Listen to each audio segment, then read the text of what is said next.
আপনাদের সাথে ভীষণ মজার একটা ভাই মাছ রেসিপি শেয়ার করব। এই রেসিপিটা একদমই সহজ, তেমন কোনো উপকরণ লাগে না, তেমন কোনো কিছুই লাগে না, একদম সহজভাবে এই রেসিপিটা করে ফেলা যায়, কিন্তু খেতে ভীষণ মজা। ঘটনা হয়েছে, আমার স্বামী কতগুলো ভাই মাছ নিয়ে আসছে, বড় বড় ভাই মাছ, নদীর তরতাজা ভাই মাছগুলো নিয়ে আসছে। এই ভাই মাছগুলোকে সুন্দর করে কেটে বেছে ধুয়ে ভালো করে একদম পরিষ্কার করে নিলাম, নিয়ে একটা বাটিতে নিয়ে নিলাম। বাটিতে দিয়ে দিলাম প্রথমে হলুদ গুঁড়া, তারপরে দিয়ে দিলাম মরিচের গুঁড়া, তারপরে দিয়ে দিব এখানে স্বাদ মতো লবণ, দিয়ে ভালো করে মাখা জাকা করে এটা রেখে দেবো রেস্টে আধা ঘন্টার জন্য। হলুদের গুঁড়া, মরিচের গুঁড়া, লবণটা একটু বেশি করে দিয়েছি, কারণ পরবর্তীতে রান্নায় আমি হলুদ মরিচ লবণ কোনোটাই ব্যবহার করব না। মাখা জাকা হয়ে গেলে এক সাইডে রেখে চলে যাবো চুলায়। চুলায় একটা পাত্র বসিয়ে দেবো, আর কি যে পাত্রে রান্নাটা করবো ওই পাত্র বসিয়ে দেবো। পাত্রে দিয়ে দেবো তেল দিয়ে তারপরে দিয়ে দেবো পেঁয়াজ কুচি, বেশি করে পেঁয়াজ কুচিটা দিয়ে কিছুক্ষণ ভাজা করে নিবো। পেঁয়াজ কুচিটা যখন সুন্দরভাবে ভাজা হয়ে যাবে, তখন এখানে দিয়ে দিব হচ্ছে আদা রসুন বাটা। আদা রসুন বাটাটা দিয়ে সুন্দর করে আবারও আদা রসুন বাটাটা ভালো করে ভাজা করে নিতে হবে। আদা রসুন বাটাটা যখন সুন্দর করে ভাজা হয়ে যাবে, তখন দেখবেন কি আঠালো হয়ে যাবে পেঁয়াজ ভাজাটা। তখন বুঝবেন আদা রসুন বাটাটা সুন্দর করে ভাজা হয়ে গেছে। তখন কি করবো, ওই যে আগে থেকে ম্যারিনেট করে রাখা মাছটা সুন্দর করে দিয়ে দিব। দিয়ে প্রথমে নাড়াচাড়া দিয়ে পেঁয়াজ রসুনের সাথে সুন্দর করে মিশিয়ে নিতে হবে। মিশানো যখন হয়ে যাবে, তখন সরাই দিতে হবে, যেরকম মাছ ভাজা হয় ওই রকম ভাবে ভাজার জন্য। প্রথমে মাছটা সরাই দিয়ে কিছুক্ষণ অপেক্ষা করতে হবে। যখন এক পাশ সুন্দর করে ভাজা হবে, তখন আবারও উল্টে দিতে হবে। উল্টে দিয়ে আবারও সরাই দিতে হবে। সরাই দিয়ে আবারও কিছুক্ষণ অপেক্ষা করতে হবে। এইভাবে করে উল্টে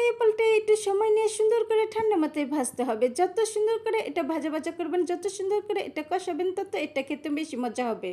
এই রান্নাটা এইভাবে ট্রাই করলে আপনি বিশ্বাস করেন আপনি জীবনেও এর স্বাদটা ভুলবেন না। অল্প উপকরণ দিয়েও যে এত মজার রেসিপি হয়, এই রেসিপি না খাইলে আপনারা কখনোই বিশ্বাসই করবেন না। যখন মাছটা সুন্দরভাবে ভাজা হয়ে যাবে, মাছের সাথে কিন্তু পেঁয়াজটাও সুন্দরভাবে ভাজা হয়ে যাবে। পেঁয়াজ, মশলা, মাছ সব যখন একসাথে সুন্দর করে ভাজা হবে, সুন্দর একটা কালার চলে আসবে, সুন্দর একটা সুঘ্রাণ ছড়াবে, তখন কি করব, ওই যে মাছ ম্যারিনেট করে রাখছিলাম ওই বাটিটা ধুয়ে একটু পানি দিয়ে দিব। পানি দিয়ে একটু নাড়াচাড়া দিয়ে কষাতে দিব মাছটা সুন্দর করে। যত মাছটা সুন্দরভাবে কষানো হবে, তত খেতে বেশি মজা হবে। রান্নার মেন স্বাদই হয়েছে কষানোর ভিতরে।